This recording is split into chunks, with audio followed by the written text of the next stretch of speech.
Hi, and welcome to my workshop. My name is Reba Matthews, and the name of my workshop is Reinventing Yourself, Steps to a Smooth Transition into that Next Career. As a part of this workshop, I have created a workbook for you. So if you want to stop the video and go and download it, we'll be here waiting for you. Well, I can see you're back. So let's talk about reinventing yourself. And what does that mean? Basically, what that means is that you're going to be getting to add things to your skill set. You're going to be basically, while you're working and teaching, kind of building a portfolio without knowing that you're building it. And what do I mean by that? I'm going to show you a little bit about how I ended up reinventing myself without even knowing it. You're going to take on some projects, maybe. You're going to start taking a little bit on some leadership roles. It'll be different things that you'll do to reinvent yourself. So let me tell you my story, just a little bit of it, but the rest of it will be threaded through the workbook as we're going through the session. So basically, like I said, I left in 2012. I left early. I loved teaching. I loved every day that I went to work, but I had taught every grade. I felt I had done everything. I was outside the classroom for a while. And so I kept getting opportunities outside of teaching, and I felt like I was missing out on something. And I figured, okay, just let me go ahead and leave. So when I got ready to leave, some coworkers are very nervous about me leaving early, concerned about, retirement and things like that. Because most of us, when we went into teaching, we thought we would never leave. So my boyfriend was worried. And so I went to my coworker and I asked her, you have the same amount of years I do. Why don't you feel comfortable about leaving? And she said to me, I did not reinvent myself like you did. And that really stuck in my mind. And I'm thinking, what did I do? So I had to reflect back on everything that I did and how it did assist me into transitioning out of teaching and being able to go into the career which I'm in now, which is consulting. And I'm adding a little bit instructional design. So let's get into the workbook so I can kind of show you how you can do it and give you some of my story on the way throughout this booklet. See you in the booklet. All right, we're at the booklet. But first of all, I want you to look here at my contact information. Please feel free at any time to send me an email. You'll find me a lot on LinkedIn. Here are the other places where I am. I'm a little bit on Instagram and trying to build up that portfolio, and I'm a little bit on Twitter, but either place I will get a notification if you leave me a message. But let's go over here to this quote. This is a quote that I have really taken on ever since I talked about reinventing myself and helping other teachers to do so as well. And it goes as, if you are not where you want to be, do not quit. Instead, reinvent yourself and change your habits. Right now, a lot of teachers are saying, this is not where I want to be, and they're ready to quit, but I understand that. But while you're there or on your way out, you can start reinventing yourself by doing some things just a little bit different. It's not going to add to your already heavy work plate, and I'm going to show you that. But even if you already left, you can still do this, because I did some of this in each of the phases. So let's look at the next part. So the first step at reinventing yourself is to look at, what do you like to do? Because you're thinking about transitioning out and you want to go into a career that you're really going to enjoy. So just really think about, what do you like to do? Teaching things or non-teaching things? Just think about it and do a brain dump. Just pick up that pencil and just start writing. Don't try to think about anything. Just write and write, and those ideas will just start flowing. As you can see here, I did the exercise of doing a brain dump. And I'm not going to go through my whole list, but you can get an idea of what it is that I'm trying to get you to do in this exercise. So I looked at what I love to do, which I know I like teaching. I like working with people. I like working with tech. I like doing things out of the box. I get bored very easily. I fell in love with STEM, especially the NASA Explorer School program curriculum. I liked working with challenging students all throughout my career. I like to make engaging lessons that could be used across the curriculum, and I started creating things. I loved social studies, especially ancient civilization. So I just started doing this. I liked working with teachers and teaching them new things and mentoring them. So again, look at yourself, think about the things that you like, and do this exercise, because it's going to help you when you're starting to reinvent yourself and collecting those things that you need to do. You might be asking yourself, well, when I'm going to start reinventing myself? As I stated before, you can do it during your career, as I did, and I didn't realize I was doing it because I got bored very easy. I changed grades. I did all kinds of things. Even as you are leaving, you're going to stop just before you leave, and you're going to do some collecting of things to reinvent yourself before you leave out that door. But you might have already left. You might have retired. But don't forget, you can still do that, because I'm going to show you how you can go back and think about the things that you did. You may have some of those resources with you when you packed up, because we know as teachers, we always carry a lot of things with us, and we hold on to some of those precious moments that we had during teaching. So what are the tasks that you're going to do while you're teaching? You see a long list here. I'm not going to go through them. But one of the things that you're going to definitely start doing is to document your work and take photos. You're going to start learning those tools, those brand new tools that your school is bringing in. Since COVID, I've seen so much wonderful technology coming into the schools. You're going to start going to maybe more workshops, because now that the workshops are online, you can attend more of them. Because back when I did it, I had to drag my youngest son with me to the different workshops and kind of balance our life between his sports and me going to workshops. But you have so many resources at your fingertips while you're teaching. You're going to get those media releases from your students, because when you start taking photos of your work, and what I'm talking about, when you leave and you start getting those interviews, some of those jobs are asking you for artifacts, or they're going to ask you to produce a performance task where you're creating a slide deck. And it'll be so wonderful if you have some of your work with you, some of those pictures of students, maybe that's the back of their heads, their hands, unless you have media releases, or some people, kids in your family that you can use. But you're getting some resources and some documentation of your work. If you're mentoring people and training teachers while you're working, if you haven't, start doing it. Get those friends that'll come in the room with you and you can train them. And since COVID, a lot of you can do it over Zoom. You can do it after work. You say, hey, please, get a couple of your coworkers. Can I train you on something?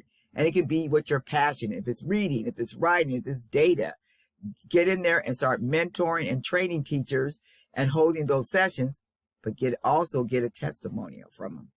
Let them give you some feedback. What do you need to work on? Start uploading your resources to online spaces like AuthorStream or a blog or a Dropbox where you can give someone the link, or Google Share. Also, start attending, like I said, those free workshops. Start developing some curriculum while you're there. Attending community events, because you may do something that may be a job where you're getting involved with the community. Going to school board meetings. I have teachers coming to me that want to be into those careers that talk about policy making. Doing some collaborative work with your coworkers. And together, you and them both can start reinventing yourself. So again, make sure you document the things that you're doing while you're teaching. So I provided you a blank worksheet so you can start documenting what you're doing or writing down the things that you are going to plan to do. So this is here for you. So next, I'm going to talk about as you're leaving. So let's say you're ready to go, stop. Start taking photos of your classroom, make copies of any work that you can't take. Keep those connections with people, with your coworkers and the admin teams, if possible. But why am I telling you that? Because what I did when I recreated myself, I kept those connections and with my admin, and I asked her, could I come back and do an iPad implementation program? And she allowed me to do so. So I came back, I volunteered, I took pictures, I got media releases from the parents. for those that didn't mind, because we were a very active school on the internet. So a lot of their children's pictures were already there. And I wasn't going to be posting them to Facebook or anything. But I was able to go back with those teachers, work with them, go in their classrooms without any restrictions from my duties. And I had a whole iPad development plan made, And when I applied for one of the jobs I'm doing, which is with one of the companies, I was able to use that entire iPad project. And I was also able to use some of those pictures and other things that I did. So again, you might come back to the district and they might give you a paying gig because you're so good when you came back and implemented whatever it was. But again, don't forget to get those testimonials that you didn't get from previously helping people, and continue as you're leaving, attending community events, those school board meetings. Because again, you never know what type of job you might want to get into when you transition. Think about those collaborative projects you did with past coworkers. I have one I still work with. She's still working, and I still help her with some of the projects that she's doing because I made those connections. I'm still a part of my community at that school. So again, as you're leaving, just stop and try some of these items. And again, in this booklet, I gave you your blank page so you can start writing down those things you're going to do just before you leave. Let's say you already left, okay? Now, just sit down and remember the work you did. If you have some of those things saved, just sit down and start writing. Select those lessons that you think will be useful in that next desired career.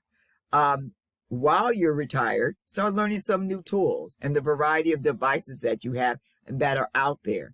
YouTube will be your best friend because I think Google Classroom came in, all these other new apps came in, Nearpod, Kahoot, so many other things that are happening. Just go on YouTube, look at, new technology, ask your old coworkers, keep learning about those new practices that are coming in. With the gifted and talented students, depending on what state they were, it has a different acronym to it. Special education is really big in the transitioning career community. Diversity, education, and inclusion, working with challenging students, state policies. And if you can, still mentor those people that you used to work with. And upload your work to AuthorStream and blogs and Dropbox. I'm going to show you one of the places that I did upload my items. Also, continue to ask for those testimonials if you're working with those coworkers. Don't stop attending conferences, community events, and things like that. So again, whether you're still teaching, about to leave, or already left, you can still reinvent yourself if you just start collecting those artifacts, and they will come very helpful in that next career. As I promised you, I want to show you one of the online portals where you can start uploading your work and you can put the links into different portfolios on LinkedIn. So one of those places is called AuthorStream right here. So I used to upload a lot of documents here. And so as you can look through, these are some of the things that I did when I did my iPad lesson, when I was doing an engineering project. I did a digital storytelling with my students in kindergarten through first. But one of the things that I created from someone else started it, but I added to it was story elements and made it a Jeopardy game. And as you can see over here on the views, you can see that I have over 8,000 views, and you can do that. But what you can do here is that up here, you can get a URL, you can embed it into a website. So you just click on the URL, you'll get the link here, copy and paste it, copy it, and then I'm going to show you where I put it inside of my LinkedIn. So here I am in my LinkedIn, and if you scroll down, there'll be a section called the feature section. So if you want to know how to do that, let me scroll back up. And right underneath your picture, it will say add a profile section.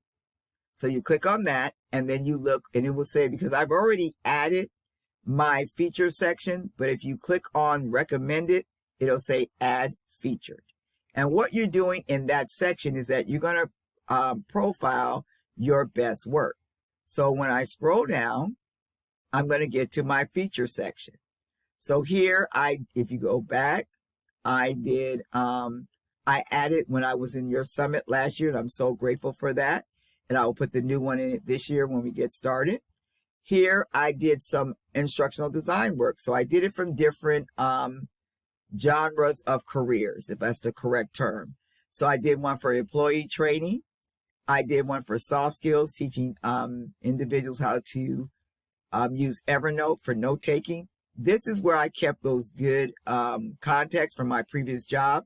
And I worked with a set of teachers that I asked them, what problem do you have? And one of the things they were mentioning was the kids' science fair projects.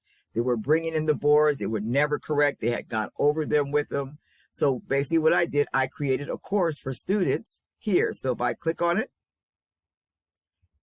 and then you can view it. So here's the project. I'm not going to run through it, but the students will click on different items because I'm giving them directions here. And they will work through the project. So it's giving them, it's interactive. So they're seeing the different samples that they need to put in their notebook. The teacher can also guide them through it. It's very intuitive. It helps them start their procedures.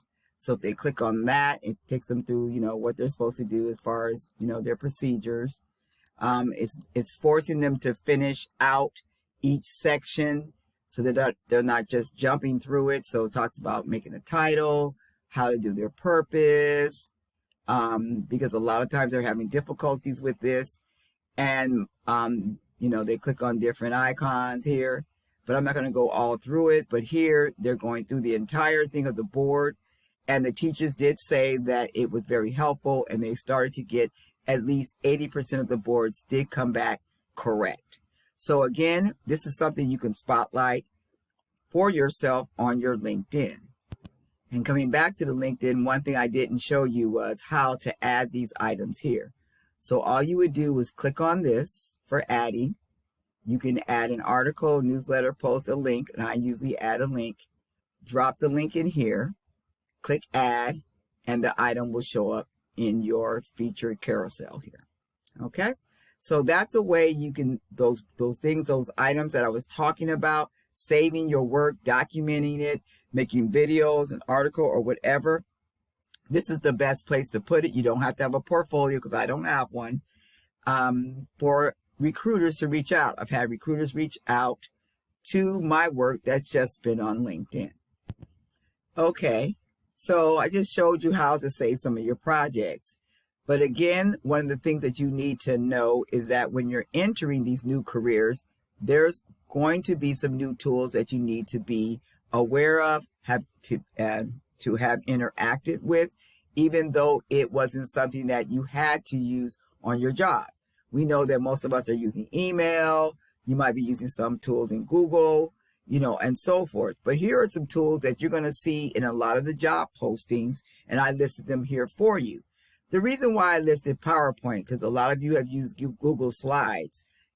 And when you're presenting in some jobs, when you're doing coaching or you're doing a training, they're using PowerPoint. They're not using Google Slides.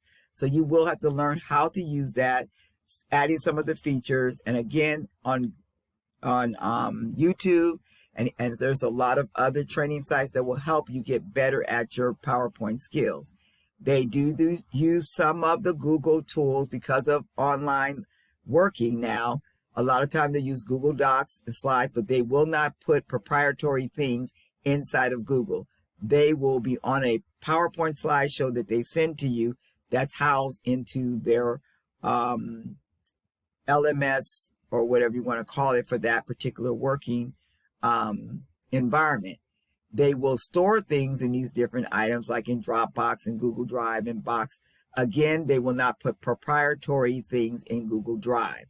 When you have online meetings, these are the different tools that they use. I know we've all used Zoom since COVID, but Teams is very big, and sometimes they'll use Google Meet. Over here in the collaborative meeting space, a lot of your meetings will be held in Teams or in Basecamp or Slack. So just go on YouTube and just get familiar with those things. Get a login and get an account. It doesn't cost you anything. And practice. Practice with a coworker or a family member. You will have an online calendar. It's really important once you leave teaching that you're really sticking to your calendar and checking it, because sometimes your job will put things on your calendar. So you're going to be looking at your Microsoft calendar. They may again use a Google calendar, but really serious proprietary things will not go on that calendar. And just learning more about technology. Make YouTube your best friend.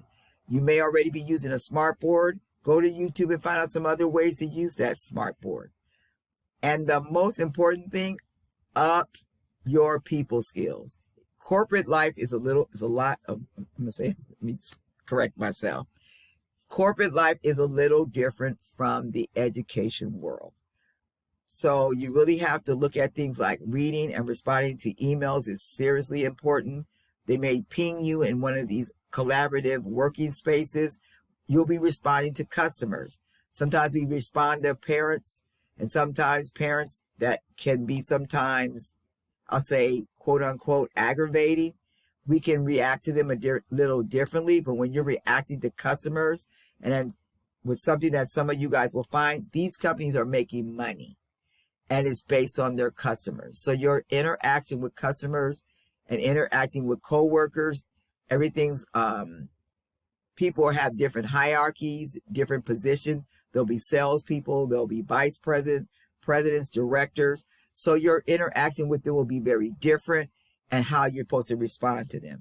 So be, really vigilant about upping your people skills. Don't carry your feelings on your sleeves, because a lot of times when you're in these trainings with adults, they may make comments in the feedback. Just learn from the feedback. And some of them are not even about you. It's just they had a bad day. They didn't want to come to the training. They're already upset at their job, but just learn from the feedback. So again, sharpening your skill set with your new skills, and sharpening your skills with the tools that you already know. So here I made a page so that you can write some of the tools that you're dealing with. Nearpod is hiring teachers a lot, and they have tools that they're going to use. You'll look inside of the job postings and you'll see different tools that I have not listed in this booklet. So again, this is your page to write down those tools and start sharpening those skills. Now, here is one that I get a lot from teachers when I tell them they need to learn social media. They're like, no, I don't like to be on social media. I don't like to be out there. But I will tell you that now, since we've had COVID, a lot of work from home, a lot of ways that recruiters are recruiting today, they're recruiting through social media. So here are some social media platforms that you probably need to become familiar with, especially LinkedIn. LinkedIn, you can connect with those desired people in those careers. You gain a lot of knowledge. You can market yourself. You can connect with other transitioning teachers. You can connect with mentors. You can see all the job postings. There are so many job postings that are listed on LinkedIn. You can watch some live recordings that could be career building, or they can be about how to market yourself. And you can even gain clients. I've even gained clients while I was on LinkedIn. The Facebook groups. I learned a lot about instructional design when I was in the Facebook groups. I went back and got a master's in instructional design, but I learned more in those Facebook groups that I did in my master's program. But again, the same thing. Meet those mentors, get those connections. Sometimes in those Facebook groups that I've been there, people got hired to be their social media manager, or they got hired to be a coach. On Twitter, I used to be on there, but that was my very first mentor came off of Twitter. I also got a ticket into a conference that was already booked, completely filled. And one of the presenters had an extra ticket. Had just tweeted on there, oh, I missed the deadline. And she said, I have an extra ticket. We've never met face to face, only through Twitter. She said, meet me at the door and I'll give you a ticket. And I got in. Very grateful for that. Tons of resources are given out on Twitter. They have some great Twitter chats where you can learn career building, and connecting with people. And there are a few job postings that are on Twitter, Instagram. That's where I met Allie from this portal right here. I met her on Instagram. I made a couple of posts. She saw that I was a coach. She connected with me in my DM, and here I am. And I'm grateful again. But again, Instagram, a lot of teachers are on there. They are profiling what they do in the classroom, what they're doing outside the classroom, if they're leaving. But I will say about social media, if you are trying to transition into a career, please post positive things. Remember, everybody's coming on there. Recruiters are looking at everything that you do. They're looking at your social media. So I would suggest that you Google your name. If you have anything that you need to clean up or delete that, because they look at everything. But they also look at your good things and how you're marketable. So again, I know you may not want to be on social media, but it is the way today. And LinkedIn might be your number one spot. So now we've done all this. We're collecting our artifacts. We are connecting with those coworkers. We either are still teaching, we're about to leave, or we left. And we know what to do. We have those tools that we're going to learn, or we have some under our belts that we sharpen. We know where to post these things. We know the social media platforms that we need to go to. And now we're looking at jobs. So what jobs are out there and what are they asking, and how can those things that I say come into play? So for instance, these are some things that I did. You can see it says Reba's examples is that in instructional design for academics, because what you're doing in instructional design is that you're creating courses to solve a problem or to inform their employees about something. So if I went into the academic realm, I can teach, iPads are not that much on the platform right now since of COVID, but I can teach about an iPad implementation. I did, like you saw, I did a science fair board for teachers trying to solve a problem. I did a workshop on challenging students in another online learning platform with PowerPoint. In the business realm, I did a soft skills with Evernote, teaching people how to find a place to keep all their notes. You may find that you're doing employee training. You may be doing it in an educational realm. It might be at a doctor's office. It might be at the airport. It may be anywhere. Ethics trainings. I think all of you have been through those where they're talking about sexual harassment or how to, with diversity. Infographics, all those infographics that you see, all those manuals that you see, those are things that are created through instructional design. Safety related, COVID safety trainings. There was an explosion of instructional designers doing COVID training, equipment safety training, cybersecurity, especially when we went online, everybody went home. So these are all the things that will come into play when you're learning all these things from teaching, all those projects that you've done, all those processes that you've gone through. You can create all these types of learning throughout the instructional design. So that's when we're looking at those tools, PowerPoint, any course creation tools, any video tools, and turning some documents into PDF. We can do that. We're amazing as teachers. We use all types of tools. Where will your tools come into play for educational consulting? Again, what are you doing in that job? You're training and you're coaching to solve a problem or to inform educators or other people in other areas of the world. You might be training people on safety. My son got a job where he's training doctors on using the new pharmaceutical software that they have when they're ordering pharmaceutical materials. He's not a doctor, but he was a trainer. So again, teachers, you can do this. So under the educational realm, you might be training in an academic subject, maybe on classroom management.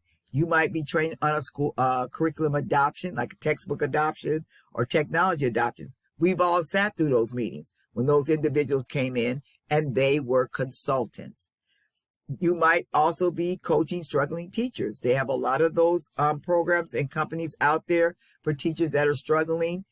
And you are one of the best candidates for that because you have the experience of teaching. In the corporate world, you might be doing onboarding training, introducing software, enhancing productivity, ethics training, DEI training. As a freelancer, anything and everything you can coach on. So it's there. And again, those tools that we talked about that you're going to try to enhance your skill or learn, they come involved in all of this. In your workbook, I have listed 8 EdTech jobs that teachers can easily transition into.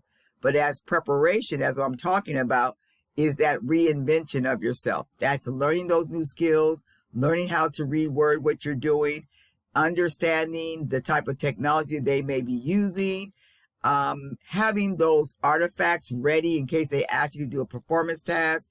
But let's go and look at these job postings. I'm not going to run through the entire job posting, but I'm going to go to the areas so that you can understand what I'm talking about when I'm saying sharpen those tech skills that you have and saving some of those artifacts and really value the work that you're already doing and put it inside of LinkedIn and be able to talk to those points when you're in an interview or having something available if they ask you to show the work, and you can say that you've done it or you can speak to it. So let's look at some of those job postings. Okay, the first job that we're going to look at is coming from Amplify. You'll see lots of jobs coming from Amplify. They're doing a lot of hiring at this moment. This job is a content specialist, ELA standards. It's full-time. It is remote, as you can see, but I'm going to scroll down so you can look at the requirements. So I don't want to make you dizzy. You look at the basic requirements, just a BA, 3 years of teaching, verbal skills, you have that, written skills, state standards, you know the knowledgeable, experience with state level adoption submissions. Again, we sat through those text adoptions, but again, just go online, investigate, talk to your administrator about how are the adoptions happening at the state level. A graduate degree in teaching or related field. So that's what's needed on this particular job. Let's look at the next job. This job also is from Amplify. It is a content writer, Spanish speaker, and it's a contract position. It is full-time. It is remote. Let's look at what's needed with this job. It is a 5-month contract, so therefore it's a temporary job, but don't pass these up if you're looking, because you get that experience and it gets on your resume if you're okay with taking a temporary job while you're still looking, because it is remote. You're going to collaborate with internal content and teams and write and edit. You're going to, down here it says a bachelor's degree, 3 years of crafting content in Spanish from K through 5. So if you're a bilingual teacher, you have that experience. 3 to 5 years of K-5 teaching.